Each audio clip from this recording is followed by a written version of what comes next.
सिर में हल्का हल्का दर्द होने के कारण मैं चाय बनाने किचन में गई, मगर चाय पत्ती तो कल ही ख़त्म हो गई थी और आलोक तो सिर्फ कॉफ़ी ही पीते थे।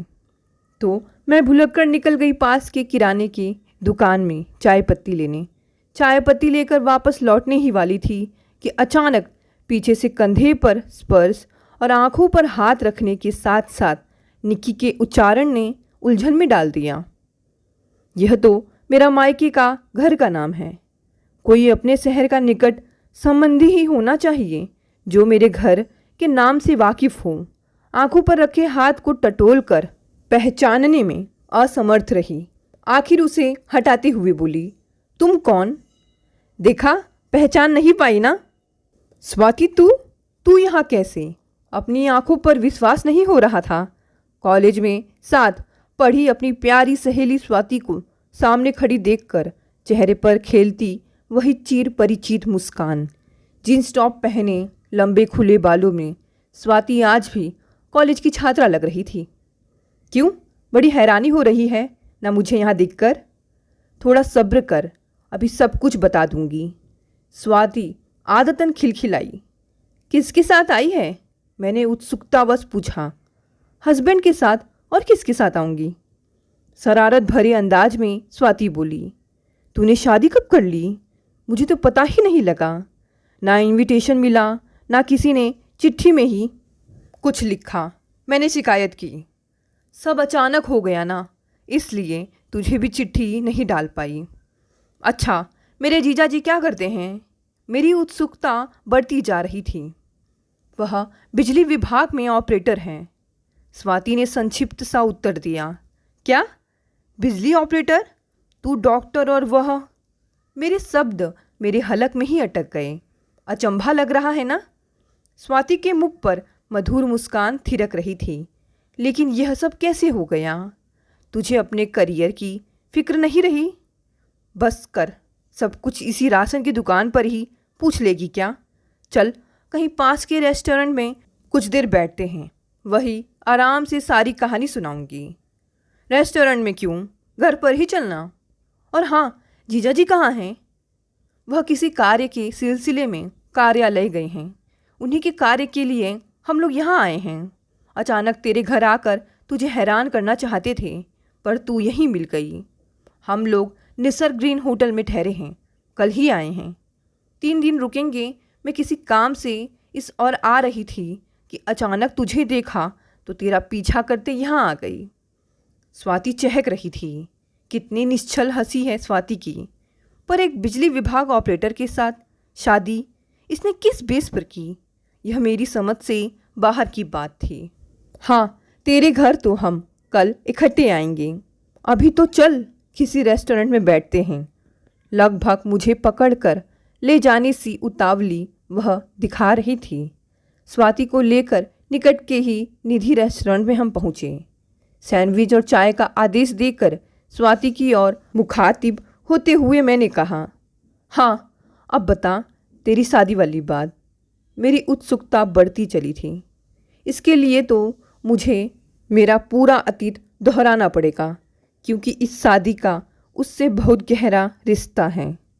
कुछ गंभीर होकर स्वाति बोली, अब यह सब छोड़, जल्दी बताना, डॉक्टर होकर बिजली ऑपरेटर के चक्कर में कैसे पड़ गई? 3 भाइयों की अकेली बहन होने के कारण हम तो यही सोचते थे कि स्वाति तो मम्मी पापा की लाडली, वह भाइयों की चहेती रही होगी। लेकिन स्वाति की ज़िंदगी के दूसरे पहलू से हम सब अनजान थे। स्वाति ने अपनी अतीत कहानी आरंभ की। बचपन के सुनहरे वर्ष तो लाड़ प्यार में कट गए थे, लेकिन किशोरावस्था के साथ साथ भाइयों की तानाकशी, उपेक्षा, फटकार भी वह पहचानने लगी थी। चूँकि स्वाति के पापा उसे बेटों से अधिक लाड़ करते थे, अतः भाई उसे मन ही मन चिढ़ने लगे थे। अपने पापा के द्वारा फटकारे जाने पर वे अपने कोप का शिकार स्वाति को बनाते। मम्मी ने इसे हद से ज़्यादा सिर पर चढ़ा रखा है। जो फरमाइशें करती हैं आनन फानन में पूरी कर दी जाती हैं। स्वाति का छोटा भाई अपना गुस्सा निकालता, क्यों ना करे पूरी? आखिर 3 भाइयों की अकेली छोटी बहन जो ठहरी। मम्मी पापा का वही सहारा बनेगी, उन्हें कमा कर खिलाएगी, हम तो ठहरे निकम्मे। तभी तो हर घड़ी डांट फटकार ही मिलती है। मंझला भाई अपनी खीज व आक्रोश प्रकट करता। होशियार होने के कारण स्वाति पढ़ाई में हर बार अव्वल आती, चूँकि सभी भाई औसत ही थे। अतः हीन भावना के वशीभूत होकर उसकी सफलता पर जलते व्यंग के तीर छोड़ते। स्वाति, सच बता, किसकी नकल की थी तूने? जरूर इसकी क्लास टीचर ने आंसर बताए होंगे। उसके लिए यह हमेशा फूल, गजरे, ग्रीटिंग कार्ड्स लेकर जाती है। यह सब सुन स्वाति तड़प उठती, माँ से शिकायत करती, लेकिन माँ बेटे को कुछ कह ना पाती। अपनी नारी सुलभ व्यवहार के इस अंश को वह नकार नहीं सकती थी कि उसका आकर्षण बेटी से अधिक बेटों के प्रति था, भले ही वे स्वाति के मुकाबले 19 ही हो। यौवनावस्था आते आते वह भली प्रकार समझ चुकी थी कि उसके तीनों भाई केवल स्नेह का दिखावा करते हैं, सच्चे दिल से कोई स्नेह नहीं करता, बल्कि वे ईर्ष्या भी करते हैं। हाँ, अवसर पड़ने पर गिरगिट की तरह रंग बदलना भी तीनों खूब जानते थे। स्वाति मेरी बहन, जरा मेरी शर्ट तो प्रेस कर दे, मुझे बाहर जाना है, मैं दूसरे काम में व्यस्त हूँ, खुशामद करता। बड़ा भाई कहता, स्वाति तेरी हैंड राइटिंग तो बड़ी सुंदर है, कृपया मेरे ये थोड़े सी नोट्स लिख देना, सिर्फ उस बुक में से देखकर इस बुक में लिखने हैं। बुक पेन थमाते हुए बड़ा कहता। भाइयों की मीठी बातों से वह कुछ देर के लिए उनके उल्हाने डांट भूल जाती और झटपट उनके कार्य कर देती। अगर कभी ना नुकुर करती तो माँ कहती, स्वाति ये छोटे मोटे झगड़े तो सभी भाई बहनों में होते हैं, तू इनकी अकेली बहन है, इसलिए तुझे चिढ़ाने में उन्हें मज़ा आता है। भाइयों में से किसी को भी तकनीकी शिक्षा में दाखिला नहीं मिला था। बड़ा बीकॉम करके कॉल सेंटर पर जाने लगा और छोटा बीकॉम में प्रवेश लेकर समय काटने के साथ साथ पढ़ाई की खाना पूर्ति करने लगा। इस बीच स्वाति ने हायर सेकेंडरी प्रथम श्रेणी में विशेष योग्यता सहित उत्तीर्ण कर ली। कॉलेज में उसने विज्ञान विषय ही लिया, क्योंकि उसकी रुचि डॉक्टर बनने की थी। माँ, स्वाति को डॉक्टर बनाकर हमें क्या फ़ायदा होगा? यह तो अपने घर चली जाएगी, बेकार इसकी पढ़ाई पर इतना खर्च क्यों करें? बड़े भाई ने अपनी राय दी। तड़प उठी थी स्वाति, जैसे किसी बिच्छू ने डंक मार दिया हो। भाई अपनी असफलता की खीज अपनी छोटी बहन स्वाति पर उतार रहा था। आखिर उसे क्या अधिकार है उसकी ज़िंदगी के फैसलों में हस्तक्षेप करने का? अभी तो मम्मी पापा सही सलामत हैं, तो ये इतना रौब जमा रहे हैं, उनके ना होने पर तो सोचकर ही वह सिहर उठती। पिताजी ने अक्सर स्वाति का ही पक्ष लिया था, इस बार भी वही हुआ। अगले साल उसे मेडिकल कॉलेज में दाखिला मिल गया। डॉक्टर की पढ़ाई कोई मजाक नहीं, दिन रात किताबों में सिर खपाना पड़ता है। एक आशंका भी मन में आ बैठी थी कि अगर कहीं पहले साल में अच्छे अंक नहीं आ सके तो भाइयों को उसे चिढ़ाने, अपनी कुढ़न निकालने और अपनी कुंठित मनोवृत्ति दर्शाने का एक और अवसर मिल जाएगा। वे तो इसी फिराक में रहते थे, कब उससे थोड़ी सी चूक हो और उन्हें उसे डांटने फटकारने, रौब जमाने का मौका मिले। अतः अधिकांश वक्त स्वाति अपनी पढ़ाई में ही गुजार देती। अपनी सहेलियों के संग स्वाति भुट्टो का आनंद लेती। स्वाति उस दिन कॉलेज के बाहर गपशप में मशगूल थी। पीरियड खाली था, अतः हंसी मजाक के साथ साथ चहलकदमी जारी थी। बड़ा भाई उसी तरफ से कहीं जा रहा था। पूरा नज़ारा उसने देखा। स्वाति के घर लौटते ही उस पर बरस पड़ा। तुम कॉलेज पढ़ने जाती हो या मटर गश्ती करने? स्वाति कुछ समझी नहीं, गुस्से से उसकी ओर देखते हुए बोली, क्यों, क्या हुआ? कैसी मटर गश्ती की है मैंने? तब तक माँ भी वहाँ आ चुकी थी। माँ, तुम्हारी लाडली तो सखियों के साथ कॉलेज में भी पिकनिक मनाती है। मैंने आज स्वयं देखा है इन सबको रोड पर मटर गश्ती करते हुए। माँ, इनसे कहो चुप हो जाए, वरना क्रोध से चीख पड़ी स्वाति। हर समय मुझ पर झूठी तोहमत लगाते रहते हैं, शर्म नहीं आती इनको? पता नहीं क्यों मुझसे इतना जलते हैं ये लोग। कहते कहते स्वाति रो पड़ी। चुप करो, क्या तमाशा बना रखा है? पता नहीं कब तुम लोगों को समझ आएगी। इतने बड़े हो गए हो पर लड़ते बच्चों की तरह हो। और तू भी तो स्वाति, हर छोटी छोटी बातों पर रोने लगती है। माँ शांत करा रही थी। तभी पापा ने घर में प्रवेश किया। भाई झट से अंदर खिसक गया। स्वाति की रोनी सूरत और पत्नी की क्रोधित मुख मुद्रा देख उन्हें आभास हो गया कि भाई बहन में खींचातानी हुई है। अक्सर ऐसे मौक़ों पर स्वाति रो देती थी। फिर 2-4 दिन उस भाई से कटी कटी रहती, बोलचाल बंद रहती। फिर धीरे धीरे सब सामान्य दिखने लगता। लेकिन अंदर ही अंदर उसे अपने तीनों भाइयों से स्नेह होने के बावजूद चिढ़ भी थी। उन्होंने उसे स्नेह के स्थान पर सदा व्यंग्य, रोब, डांट डपट और जली कटी बातें ही सुनाई थी। शायद पापा उसका पक्ष लेकर बेटों को नालायक की पदवी भी दे चुके थे। इसके प्रतिक्रिया स्वरूप वे स्वाति को ही आड़े हाथ लेते थे। क्या हुआ हमारी बेटी को? जरूर किसी नालायक से झगड़ा हुआ है। पिताजी ने लाड दिखाना चाहा। कुछ नहीं, आप बीच में मत बोलिए। मैं जो हूँ देखने के लिए। बच्चों के झगड़ों में आप क्यों दिलचस्पी लेते हैं? माँ बात को बीच में ही ख़त्म करते हुए बोली। असहाय सी स्वाति माँ का मुंह देखती रह गई।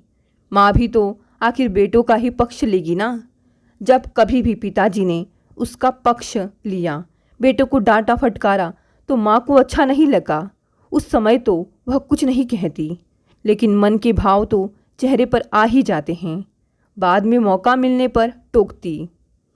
क्यों अपने बड़े भाइयों से उलझती रहती है तू? माँ पूछती। माँ, मैं तो सदा उनका आदर करती हूँ, उनके भले की कामना करती हूँ, लेकिन वे ही हमेशा मेरे पीछे पड़े रहते हैं। अगर मैं पढ़ाई में अच्छी हूँ तो उन्हें जलन क्यों होती है? माँ कहती, चुप कर, ज़्यादा मत बोला कर बड़ों के सामने। दोनों बड़े भाइयों का स्नातक होने के बाद विवाह कर दिया गया।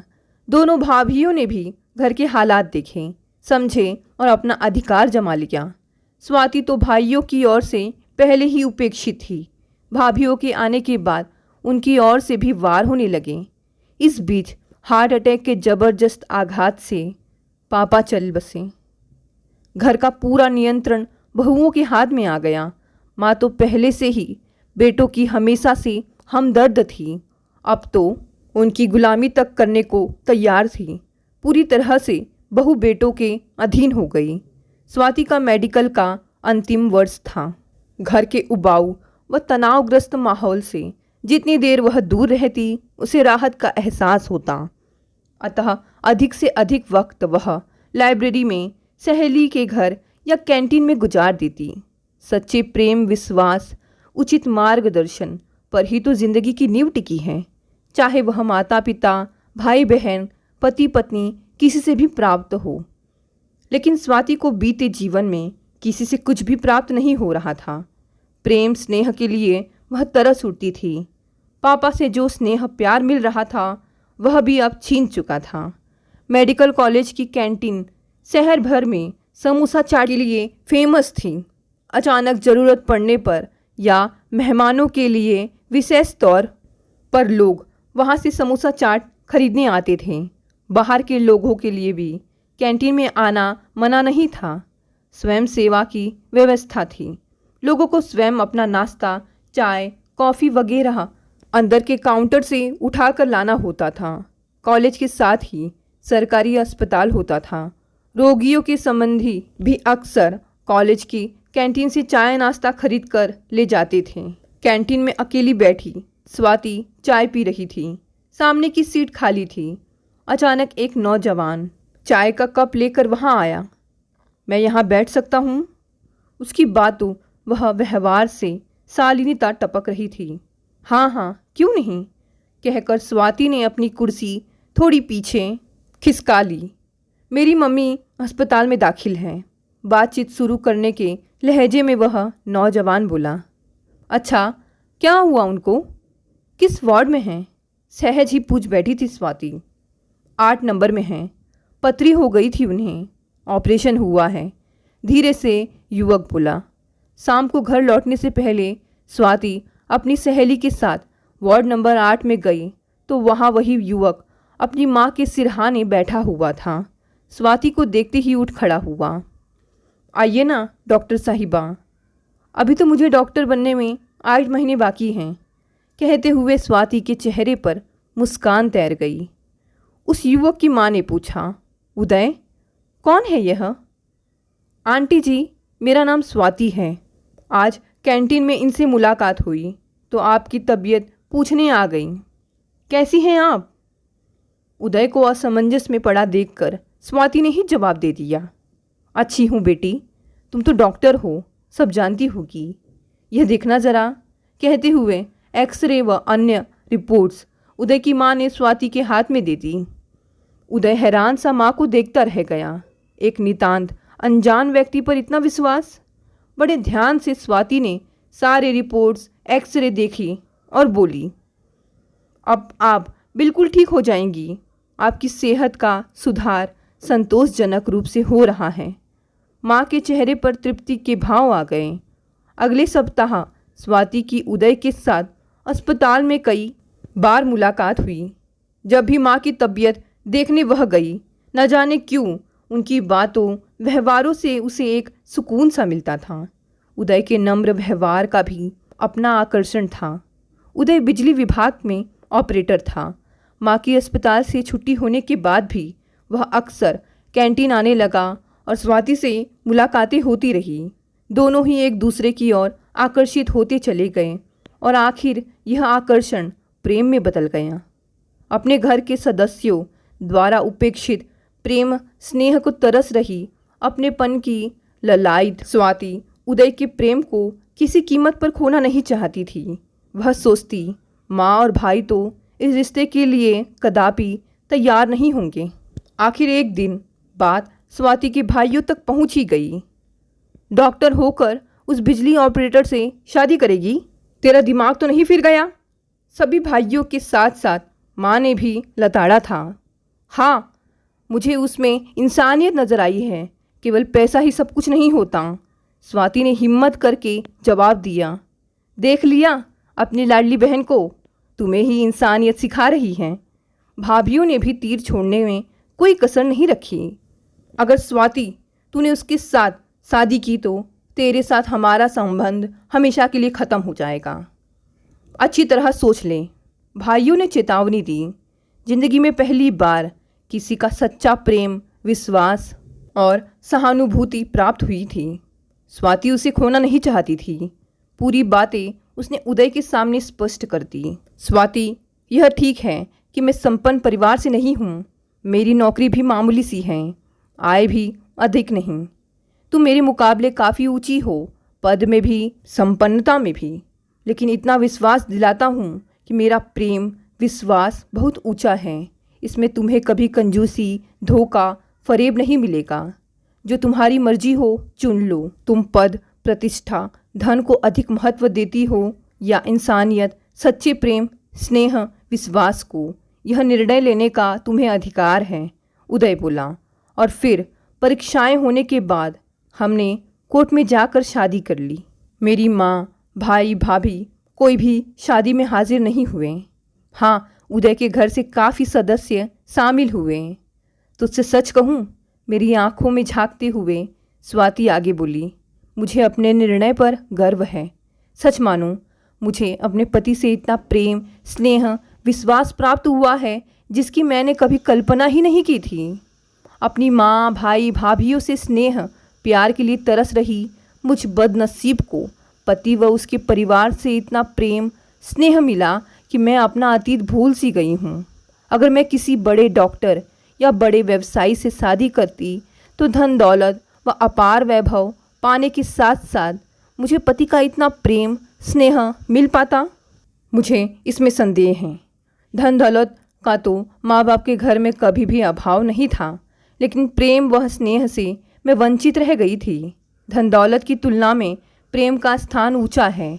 व्यक्ति रूखी सूखी खाकर संतोष से रह सकता है, बशर्त उसे अपनों का स्नेह, विश्वास, आत्मीयता प्राप्त हो, लेकिन अत्यधिक संपन्नता और वैभव के बीच अगर प्रेम, आपसी विश्वास ना हो तो ज़िंदगी बोझिल हो जाती है।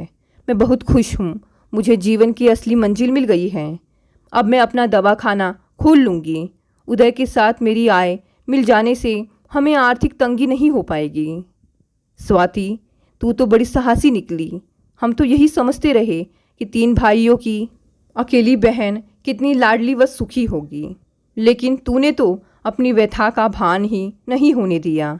सारी कहानी सुन कर मैंने कहा, अपने दुखड़े किसी की आगे रोने से क्या लाभ। फिर वैसे भी मेरा मेडिकल में दाखिला होने के बाद तुमसे मुलाकातें भी तो कम हो गई थी। मुझे याद आया, स्वाति मेडिकल कॉलेज चली गई तो महीनों में ही मुलाकात हो पाती थी। विज्ञान में स्नातक होने के पश्चात मेरी शादी हो गई और मैं यहाँ आ गई। कभी कभार स्वाति की खबर मिल जाती थी, लेकिन उसने कभी अपनी व्यथा के बारे में एक शब्द भी नहीं लिखा। मायके जाने पर जब भी मैं उससे मिली, तब मैं यह अंदाज नहीं लगा सकती थी कि स्वाति अपने हृदय में तनाव, मानसिक पीड़ा का समंदर समेटे हुए हैं। दूसरे दिन आने का वादा करके वह चली गई। मैं बड़ी बेसब्री से दूसरे दिन का इंतज़ार कर रही थी, ताकि उस व्यक्ति से मिलने का अवसर मिले जिसने अपने साधारण से पद के बावजूद अपनी शख्सियत, अपने व्यवहार के गुणों के चुंबकीय आकर्षण से मेरी सहेली को जीवन भर के लिए अपनी ज़िंदगी की गांठ से बांध लिया था। दोस्तों, ये कहानी यही समाप्त हो गई। अगर कहानी पसंद आई तो इसे लाइक, शेयर और कमेंट करें, और अगर आप नए हैं तो प्लीज़ चैनल को सब्सक्राइब कर लें। धन्यवाद दोस्तों, मिलते हैं अगली नई कहानी से।